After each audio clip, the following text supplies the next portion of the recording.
I never thought a simple Thursday could feel like the end of the world. I mean, who knew that watching your rival grin like he owned the universe while your so-called mystery girl walks down the aisle would feel like a personal apocalypse? I gulped down my coffee, bitter as my soul, staring at the invitation on the table. There he was, in the photograph printed on glossy cardstock, smiling too damn perfectly. His hair was sunlit blonde, his jawline sharp, his hand gently holding hers, the same girl who had once laughed at my terrible jokes and teased me about my obsession with obscure music. The girl who made my stomach flip with a glance. And I, for the first time in my life, realized that she was never mine. But life has a funny way of throwing punches when you least expect it. 2 months later, I discovered that the twist I never saw coming wasn't her. It was him. Let me rewind. I was 22, stuck in a small American town where everyone knew your business before you did. My life was a loop of late-night shifts at the diner, sporadic guitar sessions, and occasionally meeting eyes with him me rival. He wasn't mean, not in the typical sense, but there was something about the way he moved through the world effortlessly that made me feel clumsy, insignificant, and painfully aware of my own awkwardness. We met when he moved into the house next door.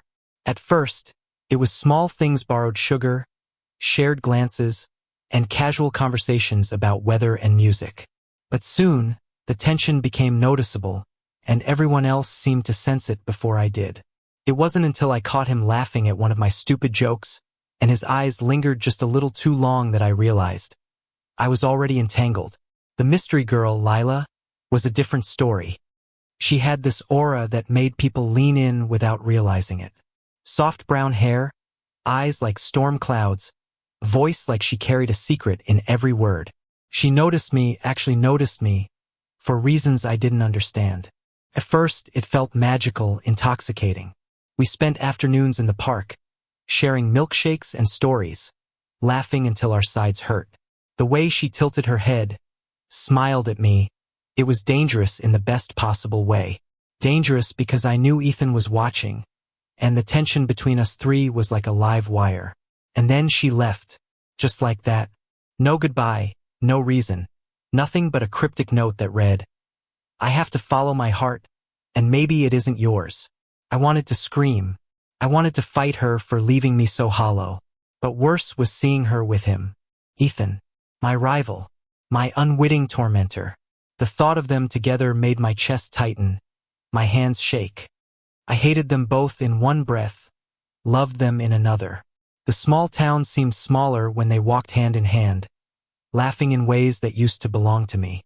Months passed. I tried to convince myself I was over it, that I was moving on. But life loves irony. Or maybe karma. Or maybe just plain cosmic cruelty. One evening, as the sun dipped low, casting long shadows across my apartment, I felt a strange nausea. Dismissing it at first, I went about my routine. But the feeling persisted, insistent, almost like it had its own heartbeat. I ignored it until I couldn't. A trip to the clinic confirmed the impossible, the absurd, the life-altering. I was carrying a child. The father. Not her. Not Ethan. Me. Or part of me. Tangled in the inexplicable, surreal twist of fate. My mind raced with questions, confusion, and a bizarre, creeping sense of awe. How could this happen? What did it mean? The girl who left, the rival who smiled too easily. And now me, staring at the tiny life growing inside me. Everything felt surreal. And then came Ethan. Of course he came. Not in anger, not in mockery, but in a way that made me question every assumption I ever held about him. He didn't say, "I told you so," or "serves you right." He just showed up, standing in my doorway like he had no right to be there, yet somehow belonged. And I realized, with a sinking heart, that all the tension, the teasing, the rivalry, it had always been a thin veil over something more complicated. Something that refused to be ignored. His eyes softened when he looked at me, tracing my features like he was memorizing a map he had lost years ago. For the first time, I saw Ethan not as a rival, but as someone painfully human, vulnerable, and achingly real. My chest tightened, not with jealousy, not with anger, but something else. something I hadn't allowed myself to name. We sat on my couch, awkwardly at first, a careful distance between us. The room was quiet except for the hum of the heater and the distant sound of kids playing outside. And then, almost without thinking, our shoulders brushed. The contact was electric, shocking in its familiarity. Couldn't look away. Neither could he. The silence stretched, charged with unspoken words, regrets, and possibilities. I didn't expect this, he finally muttered, his voice low, almost a whisper. Not this. Not us. Neither did I admitted, heart hammering, throat tight. But maybe it's not too late. He didn't say anything for a long moment. Just reached out, fingertips grazing mine. A tentative bridge over years of tension, anger, and unspoken longing. And then, as if gravity itself had shifted, we leaned in, not rushing, not desperate, but with the careful curiosity of people rediscovering something they thought they had lost forever. I don't know what the future holds. I don't know how this story will end. But in that golden hour light, with Ethan's hand in mine, I felt a fragile, flickering hope that maybe, just maybe, life had a strange way of giving you the second chance you never dared to ask for. The days after that golden hour felt unreal, like I was walking in a dream where reality kept bending in ways I couldn't predict. Ethan and I fell into a rhythm neither of us dared to name, yet the quiet closeness between us spoke volumes.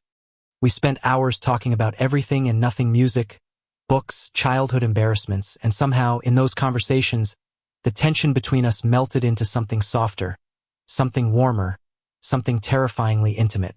I started noticing the small things that made Ethan who he was. The way he brushed his hair back with a lazy flick of his hand, how his smile softened when he laughed at my bad jokes, the slight tremble in his voice when he admitted something vulnerable. Each gesture, each word, pulled me closer, breaking down the walls I had spent years building. And when I thought about the child growing inside me, I realized that I didn't just want to survive the strange twist of fate. I wanted to live fully, and perhaps to share that life with him. One rainy evening, Ethan and I found ourselves walking through the empty streets near my apartment, sharing an umbrella and laughing at how soaked we were despite it. The city lights shimmered on the wet asphalt, reflections dancing like tiny stars around our feet. I caught him looking at me, eyes wide and unguarded, and I knew that something had shifted irrevocably between us. "Do you ever think about everything?" I asked, my voice soft, almost drowned by the rain. "All the time," he admitted, glancing down at me with that familiar, devastating intensity. "But right now, I'm just thinking about this, about you, about us." I wanted to say something clever, something that wouldn't make me sound like a teenager, but the words tangled in my throat. Instead, I simply leaned closer, letting the rain wash away all the pretense, all the past grievances. His hand found mine, fingers intertwining naturally, and it felt like home, like the universe had finally aligned after years of chaos. The weeks that followed were a delicate balance of normalcy and new beginnings. Ethan helped me prepare for the baby, researching every little detail, arguing over paint colors and crib designs, and occasionally teasing me mercilessly about my nesting instincts. But beneath the humor and playful bickering, there was a deeper connection forming, one built on trust, shared responsibility, and an unspoken understanding that we were in this together, come what may.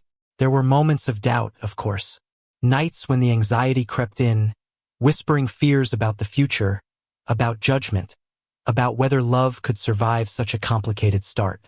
But Ethan was always there, quietly, patiently, reminding me that life wasn't about perfection, it was about commitment, about being present, about choosing each other every single day.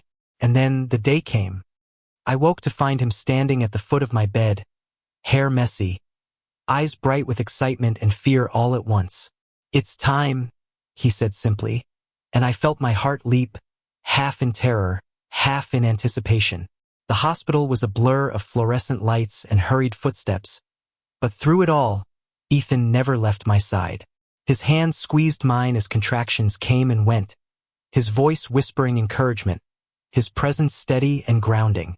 And when I finally held our child, The tiny, perfect life that was a product of every twist and turn that had led us here. I felt an overwhelming surge of love and relief. Ethan kissed my forehead, tears in his eyes, and for the first time in what felt like forever, the world seemed right. In the quiet hours after the birth, Ethan and I sat together in the softly lit room, our child sleeping between us. I traced his features, memorizing the lines and angles I had once envied, now softened by love and vulnerability. You know, I said softly, I never thought I'd get a second chance at anything, especially not this. He smiled, brushing a strand of hair from my face. Life's weird like that. It throws you into chaos, and then sometimes it gives you everything you didn't even know you wanted. We stayed there for hours, talking in whispers, dreaming in silence, letting the world outside fade away.